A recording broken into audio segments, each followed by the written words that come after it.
Oh, it's on a pirate ship.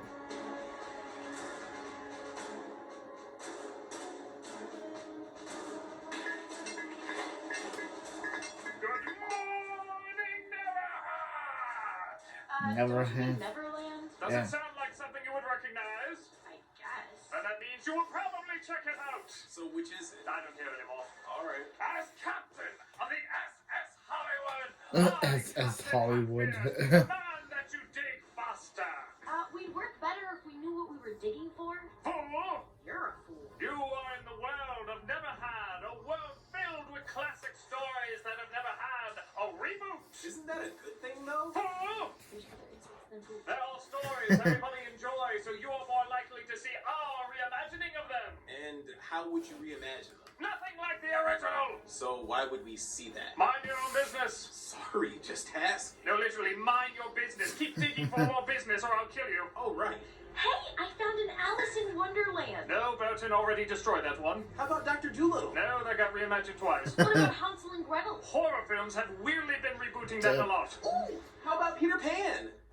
There's been sequels, remakes, TV spin-offs, but never a terrible reimagining. Well, not a terrible one anyway. It's perfect! Nice. Can I get a raise? Do I have to? I guess not. Then I'll pass. Keep digging! Sheesh, why doesn't he just come up with his own ideas? Little do they know that the SS Hollywood is plumb out of ideas. I'm withering away with lack of originality. Disney wants live-action versions of the DVD sequels. I'm saved! By the way, none of this has anything to do with the movie Pan. Released in 2015 and directed by the perfect person to do a Peter Pan movie, Pan was an attempt to retell the classic story about the boy who never grew up, to a point where it's actually hard to even recognize it as Peter Pan. It's a prequel, I guess, but someone forgot to tell them prequels are supposed to explain how things came to be, not raise more questions. This is a movie where people in Neverland sing Nirvana, and it's never explained why. What? There's balls of oceans in the clouds, and it's never explained why.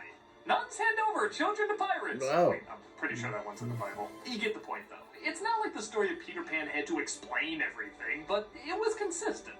Nothing about this is consistent with the original story. It's the 10 Tales from Naruto. It does in comic.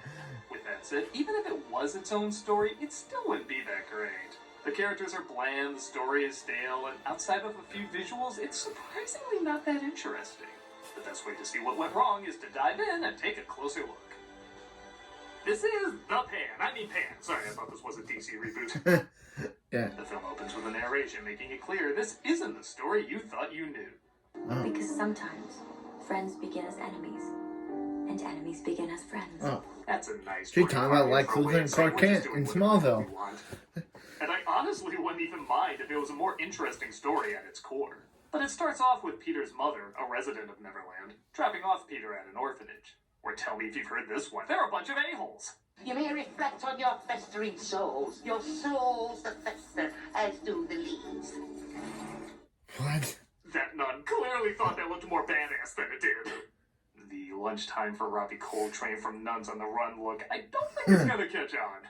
How much you want to bet she's licking all the rations? Peter is played by Levi Miller, who sadly does not have the best track record for picking movies. The even sadder thing is, if you've seen him in movies like Better Watch Out, you know he's an amazing actor. And he does totally fine here, but he's always shoehorned into these generic nice boy roles. And that's the number one problem. Peter Pan is not a nice boy. Yeah. He's a dick, he's a brat, he's a cocky smartass who literally won't grow up. He gets a thrill out of killing people. In the show Once Upon a Time, they actually portray him as a psychopath. Wow. There is literally a syndrome named after him. None of that is in this portrayal. He's nice, he likes helping people, and only breaks the rules if it's for the greater good. I wish it was like that. For example, he assumes the nuns are stealing food rations, so they sneak into the storage rooms to see if they can prove it. He plays Got-Your-Nose with the Virgin Mary, resulting in the kid getting swallowed up by a trapdoor. I'm just going to do a count of things I didn't think I'd say in the Peter Pan reboot. And they discover a bunch of hidden food, as well as the letter his mother left when he was abandoned. Every little orphan dreams he's special. You're not special, Peter. You're not even special in your own way. May a fantastic assortment of magical circumstances prove me wrong. Yep. Later that night, they sneak out to make a fart joke. Cool. Who gaffed one? Ibsy. Never. 10-year-old me would have loved a version of Peter Pan with farts in it. Why is this so underwhelming? When it looks like, get this, the nuns are selling the orphans to pirates. Oh. Okay, there is a part of me that loves I get to say that's a twist in a movie. Yeah. But man, of all the rotten luck, the mother is looking for a place to keep her son safe from pirates, and she drops him off at the one orphanage that literally delivers them like Amazon packages. That's like the mother of Nibbles the mouse dropping him off at a cat cafe. Just what are the chances? Goodbye, Peter. Tell him motherfucker Superior sent ya. Peter is kidnapped aboard a flying pirate ship. Lord knows we haven't seen that set up in a Peter Pan spin-off yet. And London's blondest Air Force are on the job.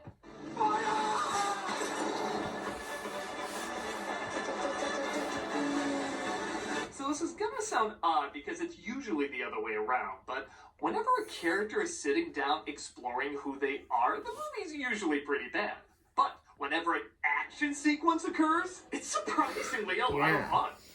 This is especially Action weird scenes are because this cool. director Action scenes are specializes so in good. dialogue-heavy films for adults. Yet for whatever reason, those scenes suck here and the adventure sequences really kick ass. Yeah, they ran into planes and returned to Neverland, but they didn't open fire on each other. Gotta feel bad for the pilots who were immediately fired after they reported what they saw. Oh, the bloody pirate ship. Kindly resign after you give me what you're drinking. They then fly into space, where gravity vanishes, planets are the size of basketballs, and lakes are floating spheres of water. Yeah. Nothing that consummates a what? Yeah. Okay, it looks really neat. I'm not gonna diss it. But the crotch shot, on the other hand? Oh. Well, now we know why part of it never grew up. I'll also question this next scene where they arrive in Neverland and everyone's singing a familiar tune.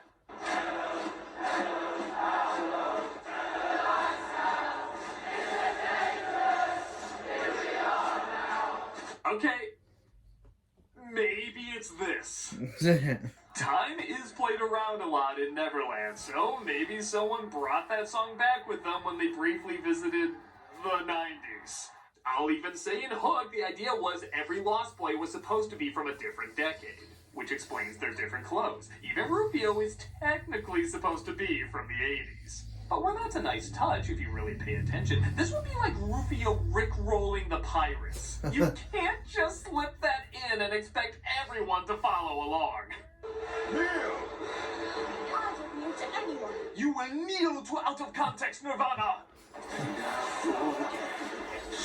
And I was Wolverine. Captain Blackbeard, played by Hugh Jackman. I was And I feel like Wolverine, his guys. performance is similar to But when now Nicolas I'm a Cage pirate. said you don't punch a woman in a bear suit without realizing you're in something absurd. Jackman gives the performance a pirate singing Smells Like Teen Spirit on a flying ship, flashing a crowd with his dunkaroos would give. For I have sprung you from life's cruel dungeon, and hereby grant you liberty. Right now, Eddie Redmayne is high as a kite watching this movie and reading the script for Jupiter Ascending, going, My laws are so simple you can write them on a pig's ear. In fact, I have.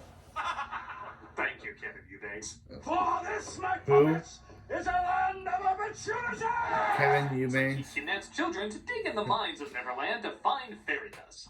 Blackbeard uses the fairy dust to stay younger and presumably make hand sanitizer? No pity. Children, Nirvana, and COVID. Those were our biggest exports to Second Star on the right. I swear, there's exactly 2 seconds where Jackman loses his mind and questions what the hell he's doing. Help yourselves to lots and lots of jolly old fun! Hey, Kittywinks! You saw it, he cracked! We're introduced to Smee, played by Adil Akhtar, who while certainly doesn't look the part, he definitely has the character down. What does he want it for? No one knows. No one said that. No. Will you? Let's not dwell on it. Which is a lot more than I can say about Hook, played by Garrett Hedlund, who plays him more as a southern cowboy than a British swashbuckler. Why? Because you demanded. I don't know. It's Hook. The name's James Hook. I don't care about you. I'm not your friend. Someday. Not today. Get out. I think Rango is more intimidating What? than you. Oh, found some. That's mine! Peter finds some fairy dust, but a pirate tries to claim he found it on his own. Causing trouble, Peter is immediately taken to be executed. Let's go. Okay. The Ramones also firing their copyright lawyers right now. Just a heads up, this movie's PG for action, language, and yeeting children to their goddamn graves. How about that? The forecast was actually right for a change. Trying to think. mercy for the willful child. Up 1 million downvotes, you have been ratioed. Peter appears to be flying, as understandably, Blackbeard wants to figure out why.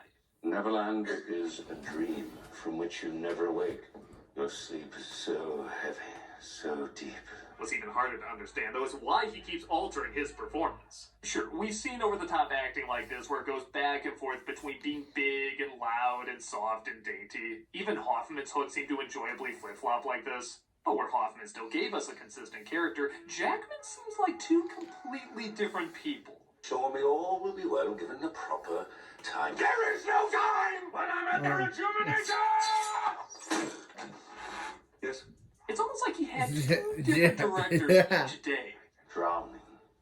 Yeah, it seems like there's two different directors in each Very good, scene. Jackman. Now see if you can find the subtle humanity buried deep inside his... Oh, my time is up. All right, Jackman, you want to be like... Do that! So, what's the reason Peter can fly and no one else can? The prophecy tells of a boy. Oh my. Yeah, The prophecy it's a story. chosen one prophecy story. Not that these can't work, but it doesn't look like anything new is added to it, and it's already from a classic story. Why are you trying to combine tropes that don't go together? Yeah. It'd be like teaching the boy who cried wolf, but the Lorax pops out to tell you about trees. You're fine in the lane you're in. Have you come to get me, Peter? So Blackbeard knows that Peter is the one who's going to defeat him. Better kill the little, lock him up, I guess. And of course his cellmate is, who else? Put your ear to that wall over there. Now that's the sound of a blast James set Hook. to go off in Who 30 knew seconds.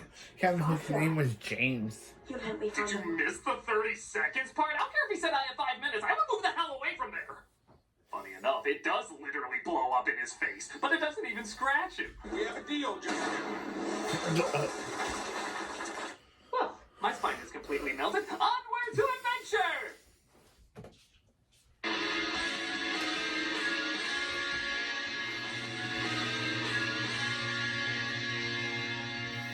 While trying to help Peter escape, Hook naturally gets the help of Smee. To match the inconsistency of the film, the visual style goes back and forth between being amazing and underwhelming. Sometimes it's awe-inspiring and amazingly colorful. Other times it's pretty bland to look at.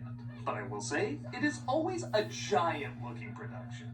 If it's gonna look colorful, it's gonna look massively colorful. And if it's gonna look bland, it's gonna look massively bland. Massive, if you will. Where again, the action is really inspired. The dialogue is anything but. They actually use this line. Do you know how to fly a ship? How hard could it be? Batman They fine man. manage to steal a ship and escape, but there's some debate about where they're going. We're getting the heck off this island! Except we find my mother. Well, I'm going back to Kentucky. Blackbeard is told about losing Peter, and you ever wonder where the term Lost Boy came from? No, well, it's gonna suck anyway. The stolen ship went down in the Neverwood. So the boy is lost? Yes, he is a lost boy. So that's it? What, we some kind of lost boys? The ship crashes, and while trying to figure out where to go, Hook sees if he can break his neck, stretching it out like a southern spitting peacock. They haven't got a ship. And I don't plan to. They think you're their messiah. Sorry if I did something wrong. Those Crocs can jump. But you're here to liberate them. So help me do that. He's acting more like Jack Palance limboing backwards than anything like Captain Hook. Oof, what a fake-looking feather. Well, We've seen the worst effect in the Some hooks, some Lost Boys I'm going sorry, are the on. makers of Food Fight handling Sesame Street now? Holy shit, is that bad? I know you're not a living thing movie with like a consciousness or anything, but oh, I'm still embarrassed for you. That's some terrible CGI. With when Labyrinth's Fragglesauruses are laughing at you, you know you got a problem. Yep, don't think it can get any worse than... Oh, this is Tiger Lily. Oh. We come in peace. You're really not helping. Okay, before you go completely Jackie Chan meme, I should point out this is both better and worse than you may think. After they're taken to the Ewok village, we discovered that the natives in this version aren't Native American. They're kinda everything. Black, white, Asian, Indian. Hopefully some Native Americans in there, though I don't remember any getting a speaking role. And yeah, I'm sure a part of them just wanted to avoid the controversy that the story has gotten over the years with various portrayals. But doing it this way is kind of like replacing the black people in Song of the South with every other ethnicity, and the black people never get a line. They're trying to overcorrect. You probably made it worse. You must be patient. Tiger Lily's father, who if that's her father, what basic pumpkin spice latte is her mother, sentenced them to be killed by the greatest warrior. Oh my god, this is the funnest death ever! Whee! Your Highness, I was hoping to get you alone. He's like the worst part of I'm Han always joking Solo. when a prisoner I just met wants to grope me. But they see Peter's necklace as the symbol for Pan, the prophesized one to bring order back to Neverland. They reveal that Peter's mother was adored by Blackbeard, but she fell in love with the fairy prince who tried to stop his evil ways. They gave birth to Peter, and honestly, a much better story I wish we were watching. Yeah. Our people helped your mother hide you in the other world, and they made you this totem so that when you returned... She looks like a curtain got stuck revealing the host of a PBS kids show. Peter's told his mother is still alive in the hidden fairy kingdom, and he vows to discover it. So, do you like sunrises? No, yeah, Tiger Lily's all grown up in this and has a romance with Hook. It's like they're going out of their way to do the opposite of the original. Sorry. Was just looking for you. I didn't recognize you without your headdress and pet toys. You're not like the men from my tribe. Thank you. They managed to have chemistry with me. The Doc Hookaday's advances are interrupted when the pirates attack. In a very odd scene. I know, they're so scarce in this. Clouds of brightly colored smoke explode around the natives. At first I thought these were like weird bombs that the pirates were throwing, but if you look closely, this is how the natives die. They explode into Mario Paint colors. This is making me look at the Gem movie saying, maybe you were closer than I thought. The insane pirate posse capture our heroes and even kill off Tiger Lily's father. Bon voyage. We'll sprinkle his remains on our Baskin Robbins later tonight. She told me there's a map to the fairy kingdom. Wait the whole day! Try and save your life, sweetheart. It won't happen again. Did you get acting lessons from the Bobblehead movie? What is this performance?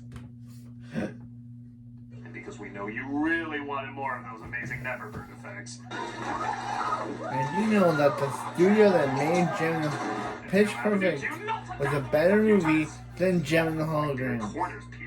Never saw Pitch Perfect better, but I know it's a better movie than Gem and the Hologram. Because Gem and the Hologram is terrible. At least they made a better movie. I killed her. It took me 10 times through 10 separate monologues, but I got around to it eventually. Hook saves him, though, and they escape with Tiger Lily, who believes Peter is truly the chosen one. Whoever it is you think I am, whatever it is you expect me to be, I'm not. That really should have been more obvious on the poster. Peter's attacked by the crocodile. Hey, I remember the crocodile. This is good. But the mermaids arrive to save him from forgetting he's even being devoured. Mermaids? I'll admit, I kind of dig their jellyfish tails. I think that's an original idea. But they don't have any lines or much of an identity outside of just looking like a 2000s perfume commercial.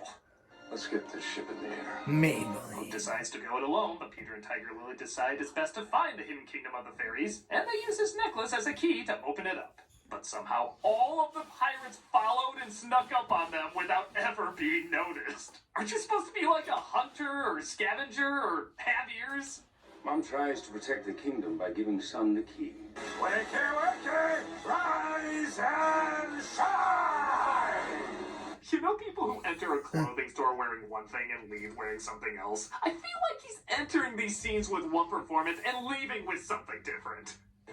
Look, listen, look, listen. Don't worry, fairy fairies if they try to kill you. We'll just clap our hands and say, we believe, or a burn ward. A very tiny but specialized burn ward would be very helpful.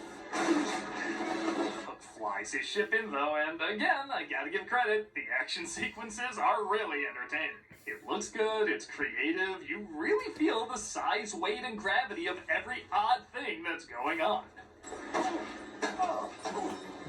Oh, if only my hand was a fork or something. Peter can finally fly on his own, the fairies start fighting back, which, why the hell didn't they do that before? And they crash Blackbeard's ship as he gets... Can't tell if it's impaled or bored. Oh no, bored, he was just bored. Even Peter's mother makes an appearance, being formed by all the fairies. I love you, Mum, so much. I don't know how you can miss someone you've never met. Levi Miller, again, is clearly giving his all and doing a good job. But there's just some lines that can never sound natural. You found me. I have your eyes. What? Who says that? Oh, gotta go back for Rufio. You thought I'd leave you here. No, never. You like some fun? Yes, please. I know a place where they toss kids off planks. It's awesome!